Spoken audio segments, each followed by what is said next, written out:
Welcome to Foundations. We're the marriage architects, Mark and Heather. And whether you're newlyweds or celebrating decades together, we know there are still paths to discovering new dreams, vision, and purpose for your marriage. We can build a marriage blueprint for you. Just go to foundationsquiz.com or click the link in the show notes labeled quiz. God has incredible plans for your marriage. Join us today. Oh, man. Mark, I'm still laughing. I think we work with couples who have challenging marriages and could be in the pit of despair. And you and I, we do have the joy of the Lord. And I don't want to ever let the people think we're not taking things seriously, but I think that brings hope in the darkest pit sometimes. Absolutely. Laughter is the best medicine, right? And there's no shortage of that here. I don't know.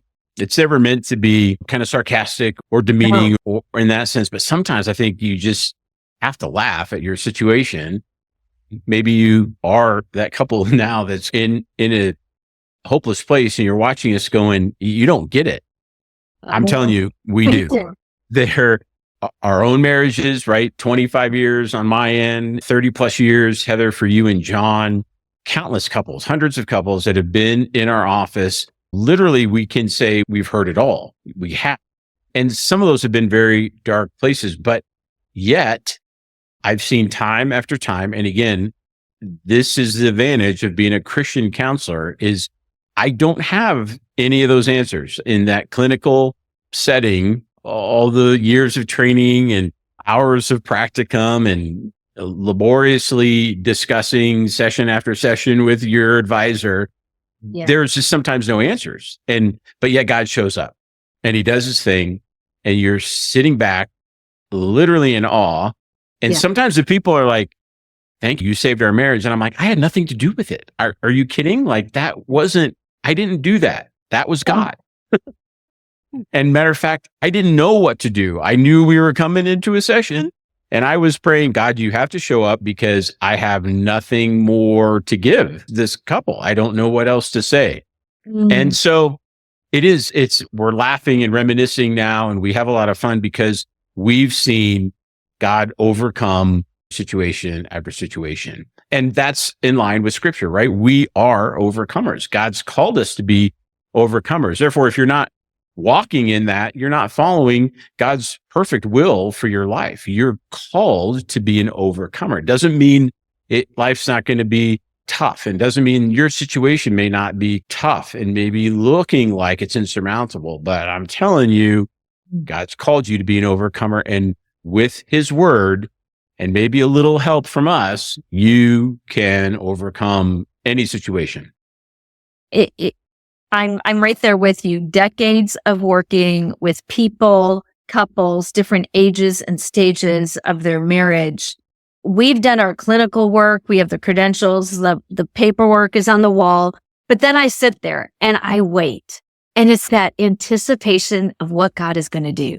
And Mark and I, even though we can't see you and we're not with you, we're not in the car with you driving, or you might be listening to this. We had said this before and somebody said, you were talking to me, because I was like, are you under the covers with your earbuds in and listening to this hopeless? Maybe you're crying. The greatest distance right now is that 12 inches between you and your spouse. But we want to tell you there's hope, and there's hope in the darkness. There's hope in the conflict. There's hope because of Jesus and his overcoming resurrection blood redeemed power of his word. And we take all of our clinical resources and we just want to share with you good news and joy in the darkness. It's almost like Paul singing in prison, isn't it? And singing behind bars before the promise and the overcoming moment. As we talk about Habakkuk, and though the vision tarry, though the promise tarry, wait, for it will surely come at the appointed time. But what are the steps? What are you doing right now? And that's what we want to talk about. Just the steps to get there while you're waiting, while you're thinking of so many worship songs and just Christian songs about waiting. for God to come and answer the need. But what are you doing in that? And some of those steps, Mark, we've put in our workbook for couples. Again, it's on our website at themarriagearchitects.co, and they can check that out. They can go there. They can hear a free short video that we just love to encourage with more steps. But let's talk about expectations in marriage and kind of those. What's one of the greatest conflicts about getting from point A to point B, these unrealistic or unmet or even not communicated desires? Absolutely. Again, the dreams that ignite your vision, the vision that helps establish your purpose, right? There's expectations built in there, and there's goals that are buried in those expectations. And sometimes they maybe have been misled or suppressed. This is where you hear us talking about that inner voice. That is very important. It's something I am very conscious of. I have four beautiful young ladies, women of God.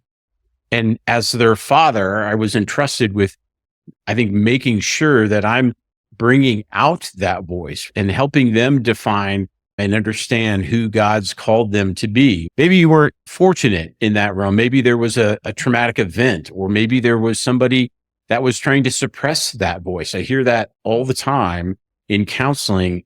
And if that's the case, we'll be praying for you.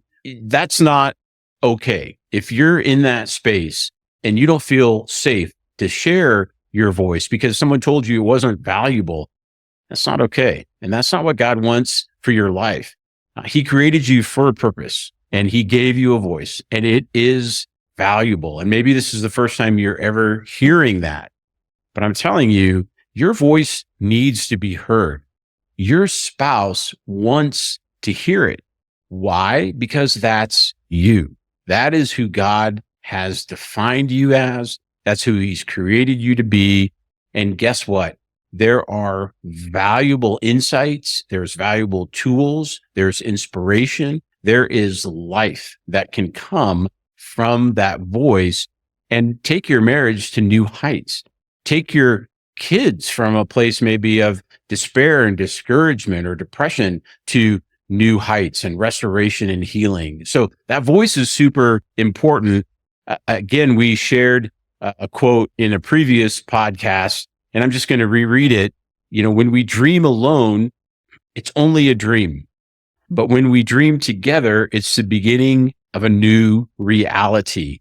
And I'm just going to insert, when we share our voice together, I'm going to paraphrase that a little bit.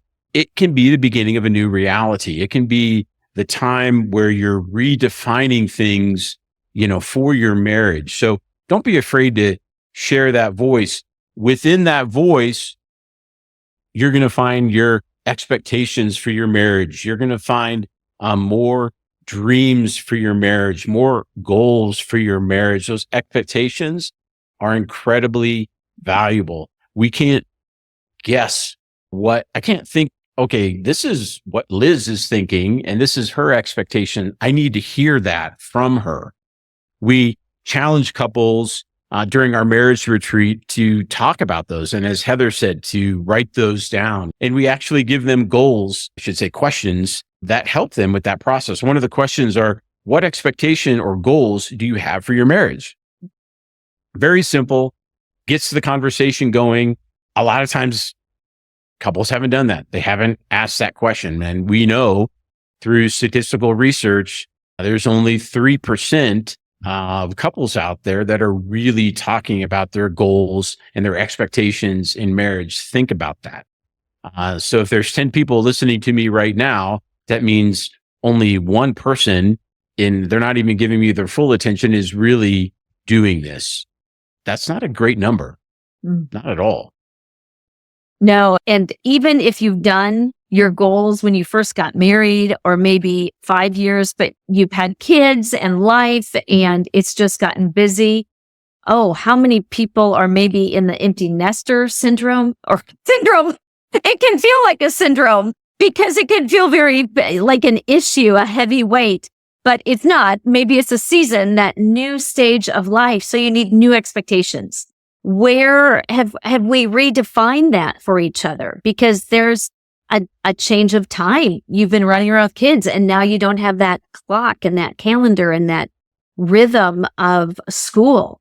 And so that's a real shift for couples as they move from been so invested almost to the point of obsessed with their schedules. They've made almost the schedule of their child an idol, whether it's sports, whether it's in theater, whether it's in, I don't care, you pick your subject.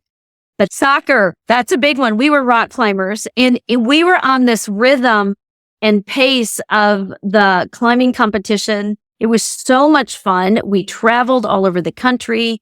And so we were on that rhythm. I think this is sometimes why parents want to follow their kids to college, because they want to keep that. They've invested their identity. For some, this could be an issue. So the expectations, have we talked about now, what do we do with our time?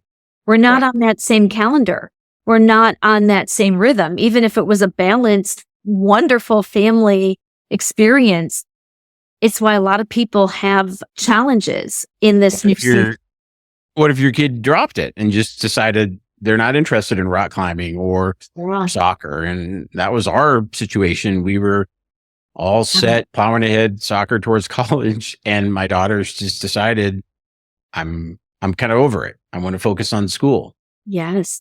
So what did that do for you guys? Like you were saying, we had always refused to let that be the priority. Right. It's demanding. And we had two in soccer, still have one. And she has a goal of playing soccer in college and riding that through. And that's fantastic. And we're wanting to support her in that. And we are. But we've also learned that we've got to be in balance. If Liz and I aren't working together on the same page, nothing else works. It's just that simple. Well, so then it's those expectations. And we don't think about talking about expected. We'd always do this trip this time of year because it was the kind of the rhythm, the pace of our marriage. But now our kids are grown and raised and out of the house and it's different. So we have a different pace. And have we talked about in our marriage? This is another question. What do you want your marriage to become? Now we have a granddaughter. And so we're just enjoying this really second go, like we can fix everything that we messed up, but it's just so much fun. But it's just this new rhythm and pace, our lives, there's a new expectation. Well, what do you think this should look like? And these are really important conversations to have. And that, what do you want from your marriage now? What do John and I want in this empty nester season? We've got new goals, new vision, new adventures that we have separately. We also have together. And we're excited about it. We're doing different things, different careers, different paths. They've all accumulated from everything we've ever done before. But we're still young and we want to work. We love working. I think retirement is something that came in the early 1900s. It wasn't something that's always been around. It's part of our culture. So you think, we never stop learning and growing because, again, we go back to stagnation. So what's your expectations in your season of marriage today for each other, for yourself? What are your goals? As I mentioned before, less than 3% of married couples have set goals for their marriage. Yet everyone comes into a marriage with expectations. And again, these are resources that you can find on our website. I'm just reading from some of them that are out there. Goals and expectations are vital for unless you have something in mind that you'll want to work towards or achieve. And unless you discuss those in depth, you'll not get very far. And I don't want to say it's that simple, but it is. Heather, you and John have the High Summit. Maybe you can talk about that a little bit because that fits in very well to what we're talking about as far as having a set meeting and a plan. Yeah. And that leads into the financial discussion because maybe the expectations were, we want to travel. We have this freedom. Our kids are adults and out of the house. and independently living their lives? Yes. And we get to see them. He's not in the same city, but I love to travel. And so does John. What does that look like? Because there's a cost to that. So have we planned our finances around our desires, around our dreams and goals so that they line up? Because God will bless that. God wants to be part of that discussion and planning. He will give us what we need as we live in the means, but yet with that expectation of God, we want to see you involved with that. And so we conquered this financial subject when we're trying to get on the same page with our expectations and our finances and our calendar and our desires and dreams. And we have a high summit. And a lot of times quarterly businesses and organizations have a quarterly assessment of their finances. We have done that in our marriage, in our desires. An annual, a 6-month, a quarterly check-in where we go out on a date night, but we're intentional about having that specific conversation. That helps stay aligned. And when you're aligned and you're connected, that helps with the conflict. It lessens the conflict and it lessens the disconnection. Why we are talking about the marriage architects, how to continue to build your marriage upon that solid rock. Absolutely. And the finance thing can be somewhat complicated at times, right? Because again, maybe you're not at that place where it is all an easy conversation. Maybe your finances are stressed. Maybe you're trying to navigate that and you're saying, Mark, Heather, I hear you, but if we start with finances, that's just going to lead to a fight. Keep it simple. Take it from the former banker out here, right? 30 years in banking. The bank doesn't care who pays the bill. Just get it paid. Just get it paid. Figure out who's going to write the check, do the debit card, do it online, whatever the case may be, and just make it happen. There'll be times where you'll come back to that conversation and those will grow and they'll be easier to have set in with maybe the light stuff and the easy stuff. If it is a difficult time right now to establish those dreams and those expectations. So there's lots of starting points and lots of inflections along these lines. And take your pulse of your marriage and go, okay, if I start here, I know it's going to lead somewhere dark. So don't start there. It's just that simple. Start with something light and easy, and practice makes perfect. And the more you repeat this, the better you're going to get. It really is about opening doors, building intimacy and trust all along those lines. But I'm telling you, trust me on this one. We've done this hundreds of times with couples, and I've never been in a room where couples begin to share their expectations and there wasn't at least one, and more than likely probably two, that they aligned perfectly on, and they didn't know that. Yeah. So nobody's really that far apart, and you should take hope and encouragement in that. You're probably closer than you really think. So you're saying start with an easier subject to build the communication of trust when you're in a more difficult season of relationship in your life. If this is a hard season, right? Where can you come together? What expectations? Each of you write expectations down and then put the easiest one on the top. Maybe the top 3, top 5 hopes, dreams, your expectations for your marriage, what you think would be easy. You can each do that on your own separately. John and I did this way back when it was complicated, and I hated talking about finances, but for him, it was just very black and white, no brainer. But for me, I was like, and so I would be almost more frugal because that just seemed like the part of wisdom where I should have been more open and ready to spend, believe it or not, because that was the plan. But it was knowing what season you're in, and he would just be the one to help that conversation have an ease to it, a trust to it, and then when to stop before the conflict got too intense, where you realize that maybe some emotions are getting more heated, so you do need to step back. So write out your expectations. Put them in the easiest to the hardest, and you might not get to number 5, the hardest one, but start with one and have that conversation. We thank you for listening. We have more to say. I think that could be the podcast. We have more to say, because we love talking about marriage and relationships and how God's power comes into your life to make things new and restore your marriage. Anything else, Mark? No, I thank all the couples for, again, just sticking with us and plowing through. I can hear you, and I can hear some of your comments right now going, you're talking about this like this is a piece of cake. And we see you and Heather kind of rolling with this, and you're saying you just don't believe us, or you're raising your hand going, it just isn't that easy. I hear you. I hear you. And maybe you're at step one. And Heather said, pick the easy stuff. Pick the stuff that maybe has fluff to it, or maybe is easy to accomplish, or a short time frame. I'm telling you, God's going to give you more ideas that you'll be able to share and accomplish together as time goes on. And as you begin to share and develop and have these conversations, you'll be surprised. God's going to show up. That's his promise to us. He's not going to leave us. He's not going to abandon us, right? We're his children. You don't leave a child just, standing there wondering where to turn next, or what do I do next?